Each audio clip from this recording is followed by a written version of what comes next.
right, I think we got the do's and don'ts of dresses as far as wedding dresses go and the like. So now we're going to continue with our theme here with Stacy Wills from Manpower, talking about resumes. What is something that folks sometimes include on their resumes that they really just should not include? Give us an example. There's a lot of them. You want to make sure you do not include any personal identifying information other than your name and address, phone number, and email. Don't put your age. Don't put what church you go to. Don't put your social security number.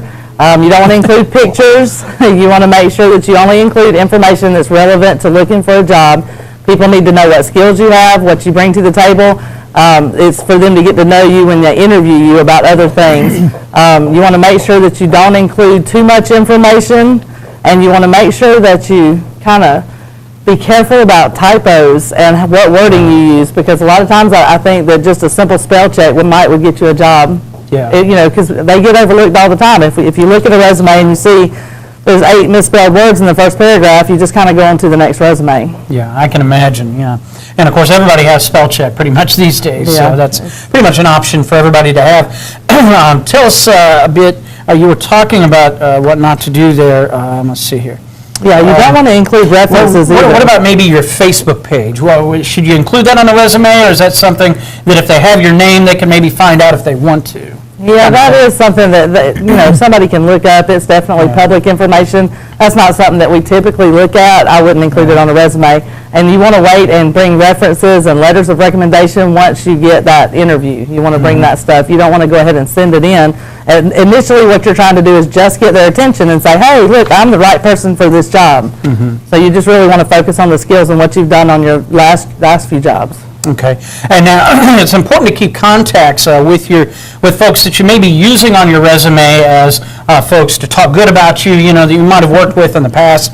Do folks need to keep in contact with them, have relevant information, contact information for those folks as well, right? That is very important. All too often people put contacts for references and they don't even remember them, or they haven't talked to them in years, or their number has changed. You want to make sure you have a number and somebody that will actually give you a good reference, somebody that you've worked with or somebody that knows you personally that will vouch for you. You don't want to, your last employer, if you got terminated, you don't necessarily want to use them as a reference. Right. Okay, well, certainly good information. Stacy, thanks for coming in this morning. Stacy Wills from Manpower right here in Albany. All right, let's check that forecast. All right, thanks, Kelly. We're back inside the house with Stacy Wills from Manpower.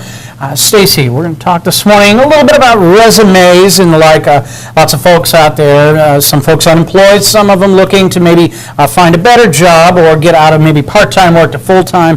What are some of the do's and don'ts that folks do or do not need to do as far as their resumes go? Well, definitely you want to keep your resume to 1 page. You don't want to have 4 or 5 pages. Right. Employers are busy. They have a lot of people applying for jobs, and they really don't have the time to dig through the pages to find out the information. You want to make sure you include relevant information, things that show what your skills are. You want to make sure you include correct contact information. Believe it or not, that's something that people leave off. We've got to know how to get in touch with you if you do have the skills that we're looking for. I gotcha. And of course, this day and age, the internet, is kind of popular with a lot of folks. And of course, folks have to know how to post to websites a lot of times, company websites. Is that, are you seeing that as the trend where most companies take their applications and their resumes from? Yes, that is definitely the trend. Even our website, you can post your resume on there. That's one of the main ways that we get resumes in from people is through our website. So yeah, you got to be prepared to do that, and you want to make sure that you include your email contact, because that's getting to be more and more the most popular way to contact people when you're asking about jobs. You got to make sure you have that. We even do testing through that, so we need a valid email address. Yeah, things move so fast these days that if you're not on it, somebody else could get that job as opposed to you. So I guess you want to keep that with your smartphone and everything else that you have to keep in contact with people these days. And of course, business is moving to that same model. So you have some resumes here for us to look at. Yeah, these are some samples of what to do. Let me turn it. These are some ideas of what you can do. It shows briefly your skills, your employment, and your education. It's very simple, it's to the point, and it gets us what we need so that we can see if you're the person we're looking for our jobs. All right, we'll talk more about these resumes and more coming up with Stacy in just a little bit. Now we're going to go to a break. More Good Day in your 4th hour. Coming right back. Stay with us.